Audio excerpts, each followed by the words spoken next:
je vais vous dire quelque chose d'important que vous savez déjà au fond de vous. La vie n'est pas toujours facile. Elle n'a jamais promis de l'être. Elle n'a rien promis, et pourtant, elle nous donne tout, des occasions et des défis. Certains jours, le soleil brille, les affaires marchent bien et le téléphone sonne avec de bonnes nouvelles. D'autres jours, on a l'impression que le monde nous a fermé sa porte au nez. C'est ça, la vie. Ce qui compte le plus, ce n'est pas ce qui arrive, c'est ce que vous faites face à ce qui arrive. N'importe qui peut sourire quand il a beaucoup d'argent et qu'il est en bonne santé. N'importe qui peut chanter quand la foule l'applaudit. Mais on voit vraiment qui vous êtes quand les problèmes arrivent. La question n'est pas de savoir si la vie sera dure, mais quand elle le sera, choisirez-vous toujours d'être fort? Choisirez-vous toujours de rester positif? Parce que voici la vérité toute simple.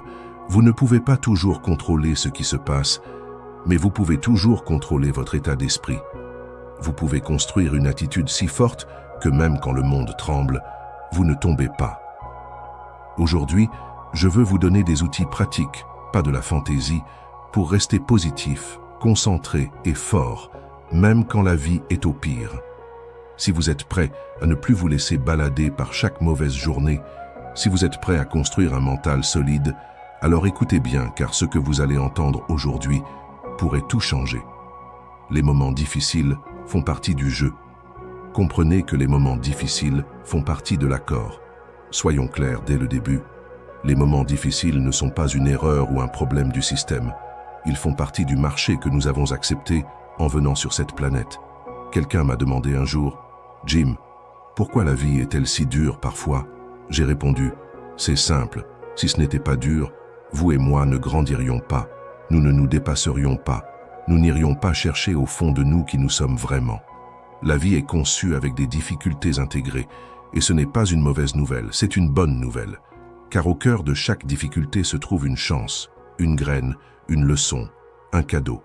Mais vous n'obtenez le cadeau que si vous restez dans le jeu. Écoutez attentivement.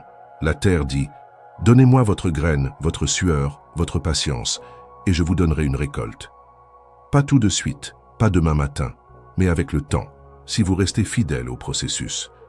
La vie dit la même chose. Je vous donnerai des récompenses, mais j'ai besoin que vous travailliez les jours qui semblent lourds, pas seulement les jours faciles. Les moments difficiles ne sont pas l'ennemi. Les moments difficiles sont un terrain d'entraînement. Ils vous affûtent, vous préparent, vous font découvrir des forces que vous ne saviez pas avoir. Sans l'hiver, il n'y a pas de printemps. Sans pression, il n'y a pas de diamant. Vous et moi avons un choix. Nous pouvons maudire les hivers ou nous pouvons apprendre à nous habiller chaudement et à continuer d'avancer.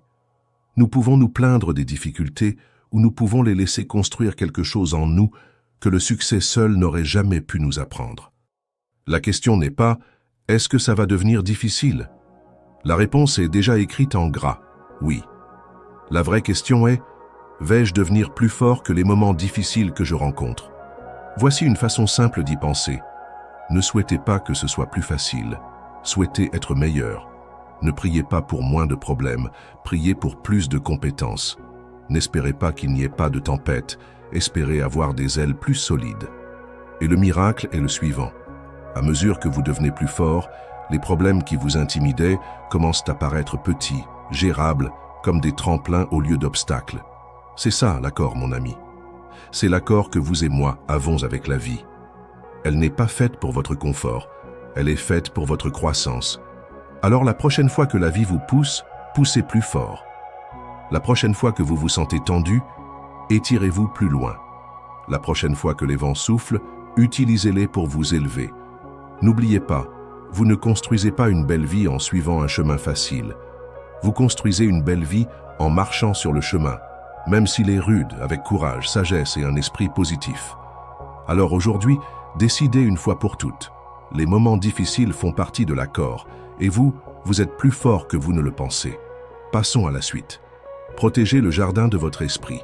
Maintenant que vous avez compris que les moments difficiles font partie de l'accord, voici votre prochaine tâche. Vous devez protéger le jardin de votre esprit, parce que, laissez-moi vous dire, votre esprit est un jardin, ce n'est pas un désert, ce n'est pas une machine. C'est un jardin vivant qui respire. Et comme tout jardin, si vous n'en prenez pas soin, quelque chose va pousser et la plupart du temps, ce ne sera pas bon. Si vous plantez de bonnes graines, des idées, des habitudes, des encouragements, vous obtenez une bonne récolte. Mais si vous êtes négligent, si vous êtes paresseux, alors les mauvaises herbes apparaissent. Et laissez-moi vous prévenir, les mauvaises herbes n'ont pas besoin d'être arrosées, elles n'ont pas besoin d'être encouragées. Elles apparaissent simplement, automatiquement. La négativité, le doute, la peur, le pessimisme. Vous n'avez pas à les demander, elles viennent gratuitement, à l'heure. Si vous ne protégez pas votre esprit, la question est, êtes-vous le jardinier ou la victime des mauvaises herbes? Tout commence par ce que vous laissez entrer dans votre pensée. Ce que vous écoutez, ce que vous regardez, ce que vous lisez, les personnes que vous côtoyez, toutes ces choses sont des graines. Et que vous le sachiez ou non, elles font pousser quelque chose en vous chaque jour. Maintenant, vous et moi avons une décision à prendre. Allons-nous choisir ce qui est planté ou allons-nous laisser n'importe quoi prendre racine? Certaines personnes passent des heures à planter des graines négatives sans s'en rendre compte. Elles regardent les nouvelles jusqu'à minuit, remplissant leur esprit de tragédie et de catastrophes. Elles parlent avec des gens qui se plaignent, écoutant des histoires d'échecs et de ressentiment. Elles laissent les pessimistes squatter leur tête gratuitement. Et ensuite, elles se demandent pourquoi leur espoir se fane, pourquoi leur courage semble sec, pourquoi leurs rêves semblent enterrés sous le doute. C'est simple, les mauvaises herbes ont pris le dessus. Mais la bonne nouvelle, c'est que vous pouvez reprendre le contrôle. Vous pouvez arracher les mauvaises herbes et replanter les bonnes graines. Vous pouvez devenir le maître jardinier de votre esprit. Comment? En étant attentif à ce que vous nourrissez vos pensées. Vous nourrissez votre esprit de livres qui vous inspirent, pas qui vous découragent. Vous nourrissez votre esprit de voix qui vous élèvent, pas qui vous tirent vers le bas. Vous nourrissez votre esprit d'idées qui vous poussent à grandir, pas d'excuses pour rester petit. Et vous affamez les mauvaises herbes, vous limitez le bruit, vous vous éloignez des commérages, vous coupez la négativité, vous vous dites « pas dans mon jardin ». Parce que si vous ne montez pas la garde à la porte de votre esprit, quelqu'un d'autre ou quelque chose d'autre entrera directement. Laissez-moi vous donner une règle à retenir. Montez la garde à la porte de votre esprit. Tout comme un garde de sécurité monte la garde à la porte d'une banque. Les objets de valeur sont à l'intérieur. Et croyez-moi, votre esprit, vos idées, votre espoir, vos rêves sont les choses les plus précieuses que vous ayez. Traitez-les comme telles. Alors chaque matin, demandez-vous « Qu'est-ce que je permets d'entrer dans mon jardin aujourd'hui? Cette pensée est-elle une fleur ou une mauvaise herbe? Cette voix me construit-elle ou me détruit-elle? » Les moments difficiles viendront, oui, mais si votre esprit est fort, si votre esprit est pur, si votre espoir est vivant, alors vous traverserez la tempête mieux que la plupart des gens. Protégez votre esprit comme un trésor, car c'en est un. C'est le terrain le plus riche avec lequel vous travaillerez, et votre future récolte dépend de la façon dont vous l'entretenez aujourd'hui. Continuons. Construisez une philosophie personnelle forte. Parlons maintenant de quelque chose qui va tout changer pour vous, votre philosophie personnelle. La vie est construite sur des principes. Les affaires, les relations, les finances, le succès, tout fonctionne selon un certain ensemble de règles. Et la question est simple. Opérez-vous avec une philosophie forte ou une philosophie fragile? Qu'est-ce qu'une philosophie vraiment? C'est simplement ce que vous croyez sur le fonctionnement de la vie. C'est l'ensemble d'idées que vous utilisez pour prendre des décisions. C'est le filtre à travers lequel vous passez chaque occasion, chaque défi, chaque revers. Votre philosophie est votre fondation. Et voici la vérité. Si la fondation est faible, le bâtiment ne tient pas longtemps. Si la philosophie est faible, votre succès non plus. La plupart des gens, malheureusement, ne prennent jamais le temps d'en construire une. Ils héritent de morceaux de leurs parents, de leurs amis, des nouvelles, des ragots. Ils vivent par défaut, pas par choix. Et puis, quand la vie devient difficile, quand les vents soufflent, quand les tempêtes arrivent, ils se demandent pourquoi tout s'effondre. C'est parce qu'ils n'ont jamais construit la fondation d'abord. Ils n'ont jamais construit une philosophie personnelle forte. Mais ce ne sera pas vous. Vous allez construire quelque chose de mieux. Vous allez créer une philosophie qui vous soutient quand la vie essaie de vous faire tomber. Une philosophie qui dit « Je suis responsable, je peux apprendre, je peux grandir, je peux changer ». L'échec est un retour d'information, pas une fin. La discipline pèse peu. Le regret pèse lourd. Les opportunités sont partout si j'entraîne mes yeux à les voir. Aujourd'hui compte. De petites actions répétées chaque jour créent d'énormes résultats. Voici la clé. Vous ne construisez pas une philosophie forte du jour au lendemain.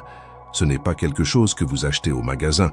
Vous la construisez de la même manière que vous construisez n'importe quelle chose de valeur, brique par brique, jour après jour, idée par idée. Vous lisez de bons livres, vous écoutez des mentors sages, vous réfléchissez à vos expériences. Et vous améliorez votre philosophie chaque fois que vous trouvez une meilleure façon de penser. Vous prenez ce qui est utile, vous jetez ce qui ne l'est pas. Vous affinez, vous aiguisez, vous polissez vos croyances jusqu'à ce qu'elles soient assez fortes pour vous porter à travers n'importe quoi. Maintenant, laissez-moi vous dire, une fois que vous construisez une philosophie forte, le jeu change. Vous ne vous laissez plus balader par chaque coup dur, chaque mauvaise humeur, chaque mauvaise nouvelle. Vous avez une boussole intérieure. Vous avez une fondation qui ne tremble pas quand les revers arrivent. Vous dites « Je m'attendais à ça. Je suis prêt pour ça. » Quand les opportunités arrivent, vous dites « Je me suis préparé pour ça. Allons-y. » C'est le pouvoir d'une philosophie forte. Alors voici un petit exercice pour vous aujourd'hui. Asseyez-vous avec un stylo et du papier et répondez à cette question. Que crois-je sur le succès, sur l'échec, sur la vie elle-même? Écrivez-le. Et si vous n'aimez pas les réponses que vous voyez, tant mieux. Cela signifie que vous êtes prêt à évoluer. Vous pouvez réécrire votre philosophie quand vous le souhaitez. Construisez-la sagement, car tout le reste, votre attitude, vos résultats, votre avenir, tiendra ou tombera en fonction de la fondation que vous avez posée. Continuons. Maîtrisez votre dialogue intérieur. Voici un secret sur le succès que beaucoup n'apprennent jamais. La conversation la plus importante que vous aurez aujourd'hui est celle que vous avez avec vous-même. Ce n'est pas la conversation avec votre patron, ce n'est pas la conversation avec votre famille. C'est la conversation que vous avez en silence quand personne d'autre n'écoute. Cette petite voix dans votre tête, votre dialogue intérieur. Et voici la grande idée. Vous vous parlez toujours à vous-même. La seule question est, qu'est-ce que vous dites? La plupart des gens laissent leur dialogue intérieur faire n'importe quoi. Ils disent des choses comme « je ne peux pas le faire »,« je rate toujours tout »,« je ne suis pas assez bon ». Et ils se demandent pourquoi leur vie semble bloquée. Mais comprenez, votre esprit croit ce que vous lui dites le plus souvent. Dites-lui que vous êtes un échec et bientôt vous commencerez à vous comporter comme tel. Dites-lui que vous êtes capable, que vous grandissez, que vous vous améliorez chaque jour et vos actions seront à la hauteur de ces mots. Le dialogue intérieur est un outil. Vous pouvez l'utiliser pour vous construire ou pour vous démolir. L'outil ne décide pas. C'est vous. Laissez-moi vous donner une règle simple qui a changé ma vie. Ne dites jamais rien à vous-même que vous ne voulez pas voir devenir vrai. Si vous ne le diriez pas à un enfant que vous aimez, ne le dites pas à vous-même.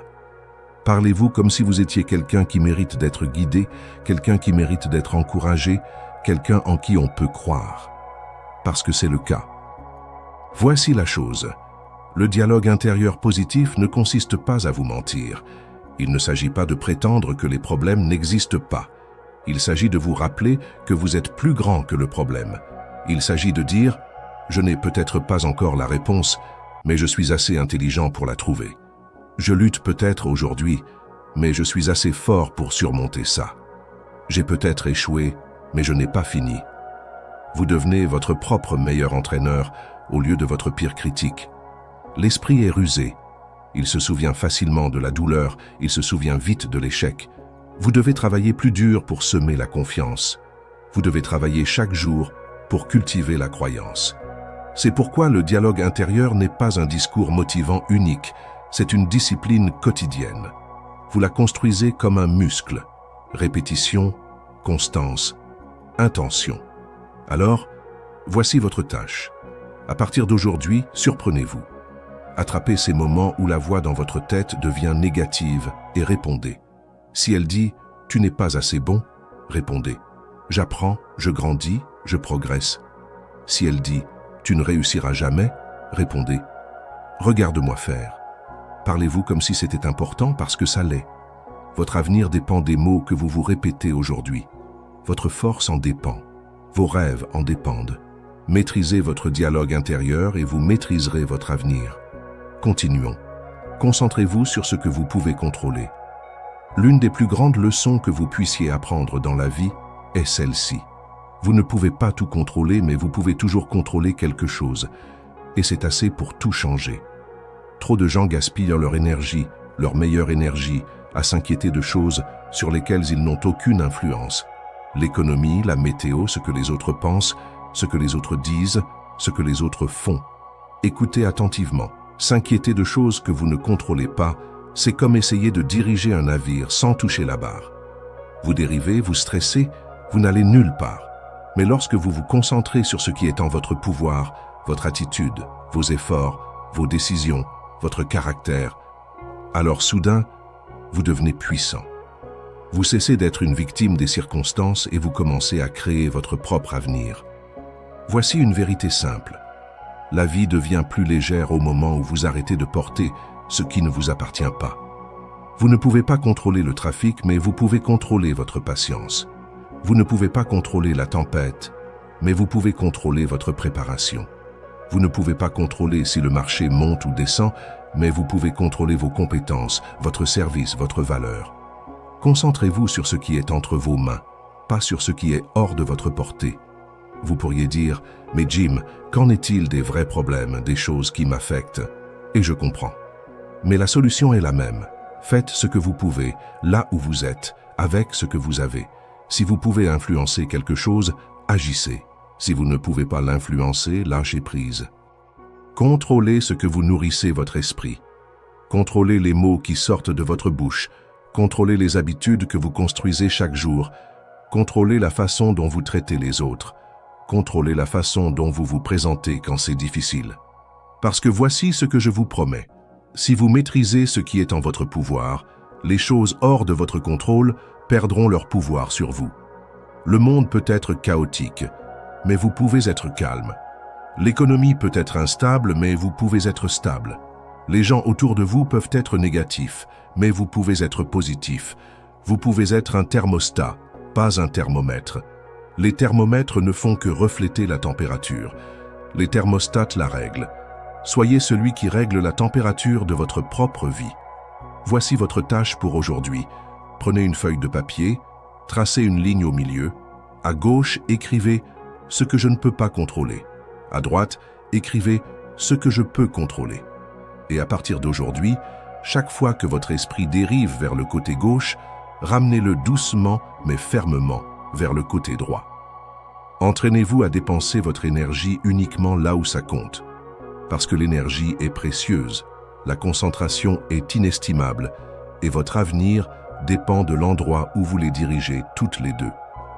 Concentrez-vous sur ce que vous pouvez contrôler et observez votre vie se transformer. Continuons. Choisissez bien vos fréquentations. Voici une règle de vie que vous pouvez retenir. Vous deviendrez comme les personnes avec qui vous passez le plus de temps. Si vous passez vos journées avec des personnes négatives, amères, en colère, vous verrez leurs attitudes commencer à déteindre sur vous. Leur doute s'infiltrera dans vos rêves, leur amertume obscurcira votre optimisme, leur peur pèsera sur votre ambition. Les fréquentations sont puissantes, plus puissantes que la plupart des gens ne le réalisent. Quand j'ai entendu cela pour la première fois, ça m'a réveillé. J'ai réalisé que si je voulais changer ma vie, je devais commencer par changer mon entourage. Ne vous méprenez pas, il ne s'agit pas de juger les gens durement. Il s'agit de protéger votre avenir. Il s'agit de préserver votre potentiel. Il s'agit d'être sage, pas négligent. Certaines personnes sont des éleveurs. Elles élèvent votre morale, elles élèvent votre pensée, elles élèvent vos standards. Vous quittez leur présence meilleure que lorsque vous êtes arrivé. D'autres, malheureusement, sont des appuyeurs. Ils s'appuient sur votre énergie, votre optimisme, votre gentillesse, jusqu'à ce qu'il ne vous reste plus rien. Et certains sont pires que des appuyeurs, ce sont des draineurs. Ils ne font pas que s'appuyer, ils tirent. Ils vous tirent envers le bas avec leurs excuses, leurs plaintes, leurs petites pensées. Votre avenir est trop précieux pour le laisser entre les mains des draineurs. Alors, voici ce que vous devez faire. Évaluez vos fréquentations. Demandez-vous, qui fait ressortir le meilleur de moi? Qui me pousse à voir plus grand, à mieux vivre, à travailler plus dur? Et à l'inverse, qui me tire vers le bas, me rend plus petit, nourrit mes doutes. Une fois que vous savez, vous avez 3 choix. Vous dissocier, limiter ou élargir. Dissocier, cela signifie qu'il y a des gens que vous devez quitter avec amour. Pas d'amertume, pas de colère, juste de la sagesse. Vous pouvez leur souhaiter le meilleur et passer à autre chose. Limiter, cela signifie qu'il y a des gens que vous ne pourrez peut-être pas couper complètement, mais vous pouvez limiter le temps et l'influence qu'ils ont sur vous. Vous pouvez contrôler la proximité. Élargir, cela signifie que vous recherchez activement des fréquentations qui vous élèvent. Des gens qui réussissent mieux que vous, des gens plus sages, plus forts, plus gentils, plus vifs.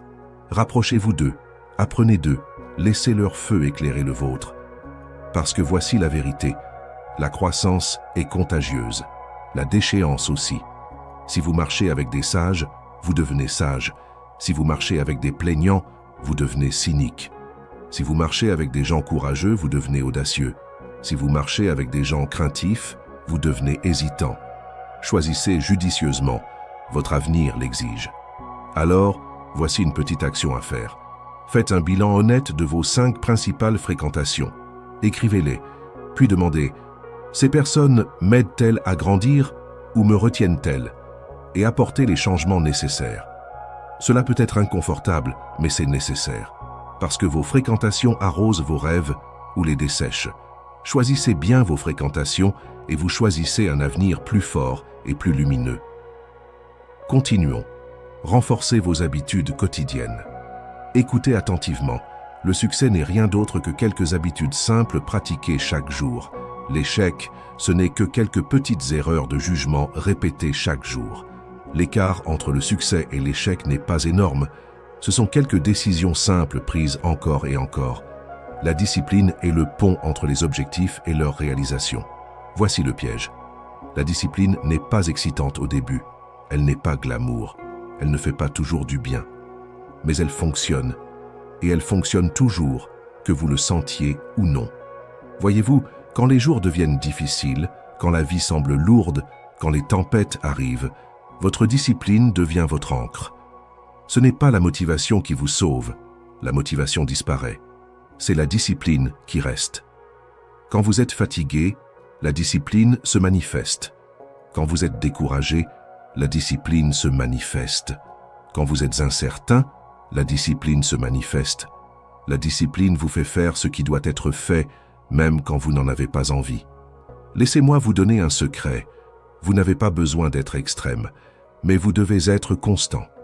Vous n'avez pas besoin de courir un marathon aujourd'hui, mais vous devez lasser vos chaussures et aller marcher. Vous n'avez pas besoin d'écrire un livre entier aujourd'hui, mais vous devez écrire une page. Vous n'avez pas besoin de maîtriser votre art en une semaine, mais vous devez pratiquer aujourd'hui. De petites habitudes, multipliées dans le temps, créent d'énormes résultats. Et voici la belle chose. La discipline devient plus facile. C'est comme un muscle. Plus vous l'utilisez, plus il devient fort. Au début, c'est lourd, c'est bizarre, c'est inconfortable. Mais si vous continuez à vous y tenir, ce qui était difficile devient facile, et ce qui semblait impossible devient inévitable.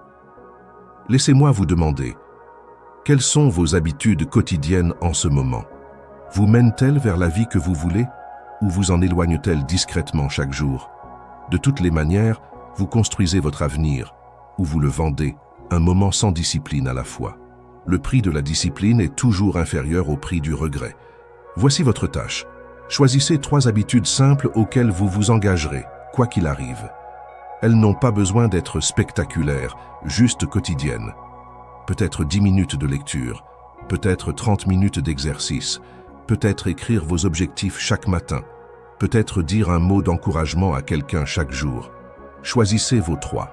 Commencez aujourd'hui et restez constant. Car quand la vie deviendra difficile, et elle le fera, ce sont vos habitudes qui vous feront avancer. Renforcez vos habitudes quotidiennes et vous renforcerez toute votre vie. Continuons. Transformez la douleur en objectif. Voici une vérité que vous devez entendre. La douleur est inévitable, mais la souffrance est facultative. Chacun de nous, si nous vivons assez longtemps, traversera des périodes de douleur. La question n'est pas si cela arrivera, mais ce que je vais en faire quand ça viendra. Vous avez 2 choix. Vous pouvez laisser la douleur vous définir. ou vous pouvez laisser la douleur vous améliorer. Vous pouvez la laisser vous rétrécir ou la laisser vous renforcer. Vous pouvez la laisser endurcir votre cœur ou la laisser affiner votre vision. La douleur en elle-même ne vous rend pas plus fort. C'est votre façon d'y répondre qui détermine ce qu'elle devient. Je serai honnête. La douleur semble souvent injuste, elle semble souvent insensée. Et sur le moment, il est tentant de devenir amer, de se sentir frustré, d'abandonner. Mais voici la clé. Si vous pouvez trouver un sens à votre douleur, vous pouvez transformer vos blessures en sagesse. Vous pouvez transformer votre chagrin en une percée. Vous pouvez transformer votre histoire de lutte en l'histoire d'espoir de quelqu'un d'autre. C'est l'utilisation la plus noble de la douleur, vous rendre meilleur, pas amer. Comment faites-vous cela? D'abord, vous devez l'accepter. Ne la niez pas, ne l'enterrez pas. La douleur ignorée ne guérit pas, elle s'infecte. Faites-y face avec courage, dites « Oui, ça fait mal, mais ça ne me brisera pas ». Deuxièmement, vous devez poser de meilleures questions. Non pas « Pourquoi moi ?», mais « Et maintenant ?» Non pas « Pourquoi est-ce arrivé ?», mais « Comment puis-je utiliser cela pour grandir, pour enseigner, pour servir ?» Troisièmement, vous devez la mettre à profit. Canalisez l'énergie, utilisez les leçons, transformez vos cicatrices en service. Peut-être que votre douleur vous enseigne la compassion. Peut-être que votre lutte fait de vous un meilleur leader. Peut-être que votre déception vous donne une sagesse plus profonde. La douleur, lorsqu'elle est bien gérée, peut construire de la grandeur en vous. Ne la laissez pas être gaspillée. Les personnes qui construisent des vies extraordinaires ne sont pas celles qui n'ont pas eu de douleur. Ce sont celles qui ont décidé que leur douleur n'aurait pas le dernier mot. Ce sont celles qui ont dit « Si je dois souffrir, j'apprendrai aussi.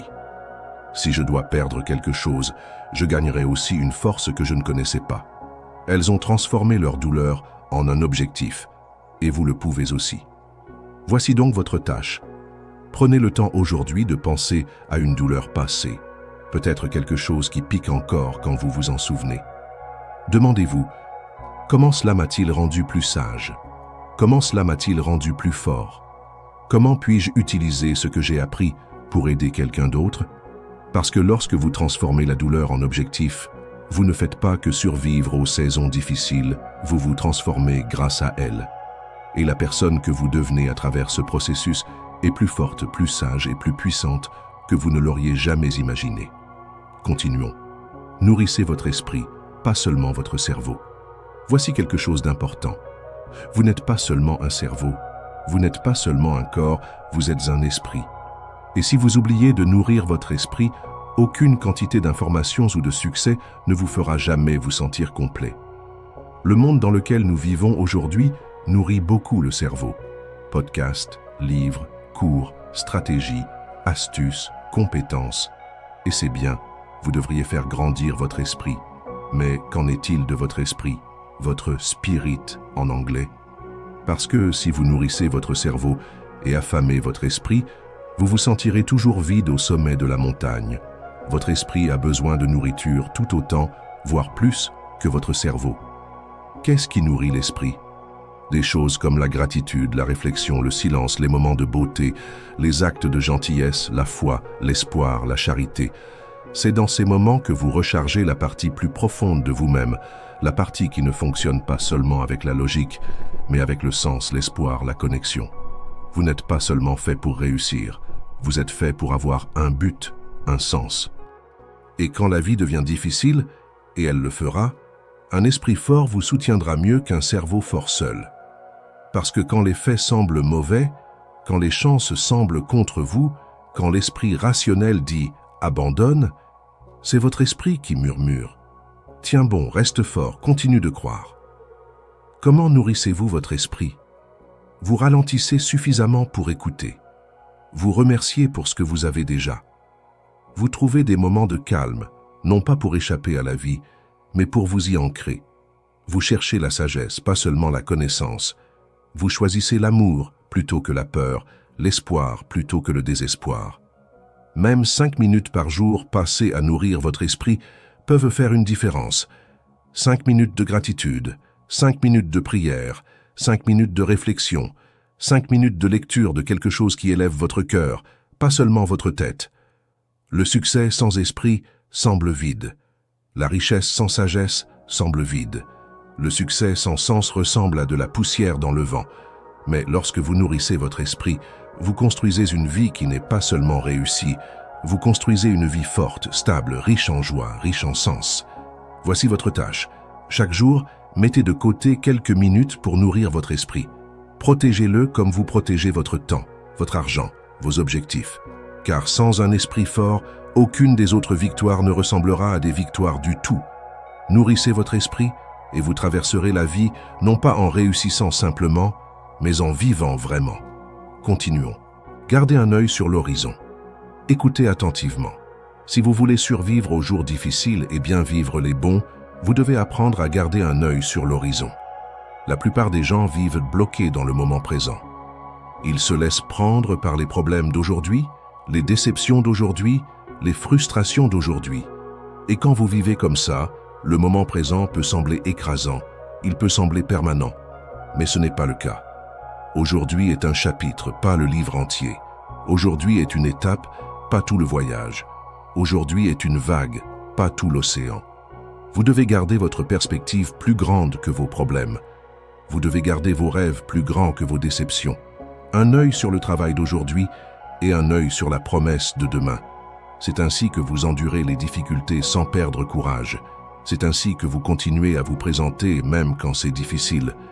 C'est ainsi que vous restez positif, même quand la vie essaie de vous briser. Je ne dis pas que vous ignorez la réalité. Vous gérez la réalité, vous traitez les problèmes d'aujourd'hui avec compétence et courage, mais vous ne laissez pas aujourd'hui vous empêcher de voir ce qui arrive. Si vous restez fidèle, c'est comme l'agriculteur. Il plante au printemps, il arrose en été et il récolte à l'automne. S'il juge toute l'année par les jours secs et poussiéreux doux, il pourrait penser que tout est un gâchis. Mais il sait que la récolte arrive toujours. Vous avez besoin de la même mentalité. Vous plantez, vous arrosez, vous endurez, et vous gardez un œil sur l'horizon. Parce que votre travail acharné portera ses fruits. Vos habitudes donneront des résultats. Vos luttes d'aujourd'hui construiront votre force pour demain. La douleur est temporaire. La croissance est permanente. Les jours difficiles sont temporaires. Le caractère est permanent. Le délai est temporaire. La destinée est permanente. Mais vous devez y croire. Et vous devez garder votre vision plus grande que votre vallée. Voici le danger. Si vous perdez de vue l'horizon, vous perdez espoir. Et quand vous perdez espoir, vous perdez de l'énergie, de l'enthousiasme, de l'élan.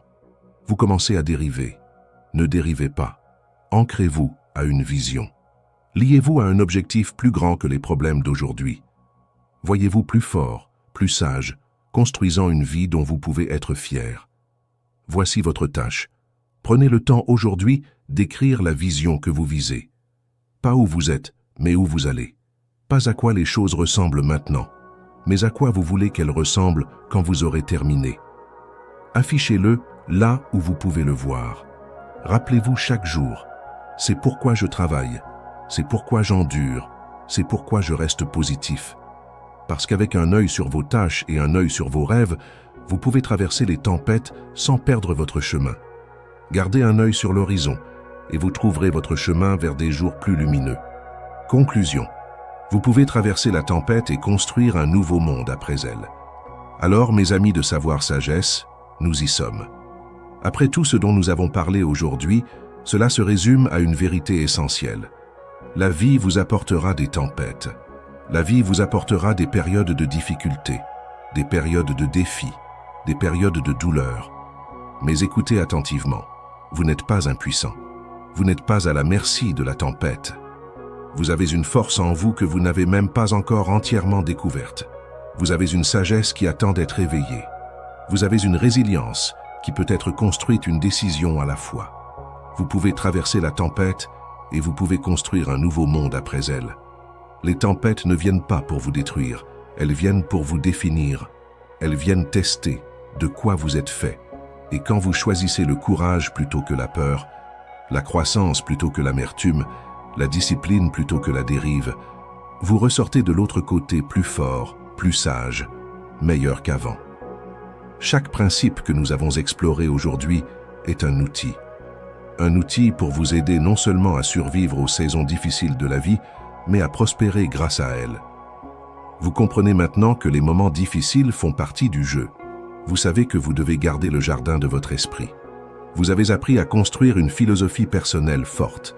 Vous avez maîtrisé l'art du dialogue intérieur. Vous avez appris à vous concentrer sur ce que vous pouvez contrôler. Vous avez choisi de vous entourer de personnes qui vous élèvent, pas de celles qui s'appuient sur vous. Vous avez renforcé vos habitudes quotidiennes. Vous vous êtes engagé à transformer la douleur en objectif. Vous avez nourri votre esprit autant que votre cerveau. Et vous avez gardé un œil sur l'horizon, refusant de laisser les problèmes d'aujourd'hui voler les rêves de demain. Et maintenant, c'est votre tour. C'est votre tour de mettre en pratique ces principes. Votre tour de vous montrer à vous-même et au monde ce qui est possible. Votre tour de devenir le genre de personne que les autres montrent du doigt en disant « Si eux peuvent le faire, peut-être que moi aussi je peux. » La tempête n'aura pas le dernier mot. Vous l'aurez. La difficulté ne sera pas votre histoire. Votre force le sera. La douleur ne sera pas votre identité. Votre persévérance le sera. Vous ne faites pas que subir la vie. Vous la façonnez, vous la construisez. Vous la créez jour après jour, choix après choix, tempête après tempête. Et je vous promets que lorsque vous regarderez en arrière un jour, vous ne serez pas seulement fier de ce que vous avez accompli, vous serez fier de qui vous êtes devenu. Alors, chers abonnés de Savoir Sagesse, tenez-vous droit, avancez, souriez à la tempête si vous le devez. Parce que vous avez été fait pour plus que la survie. Vous avez été fait pour la force, pour la sagesse, pour la victoire. Vous pouvez traverser la tempête et vous pouvez construire un nouveau monde après elle. Le meilleur est encore à venir. Si vous avez aimé cette vidéo et que vous souhaitez continuer à explorer les chemins de la sagesse et de la croissance personnelle, n'oubliez pas de vous abonner à la chaîne Savoir Sagesse, d'activer la cloche pour ne rien manquer et de partager cette vidéo avec ceux qui, selon vous, en ont le plus besoin. Votre soutien est précieux pour nous. Alors, mettons-nous au travail ensemble pour bâtir la vie que nous désirons. À très vite sur Savoir Sagesse.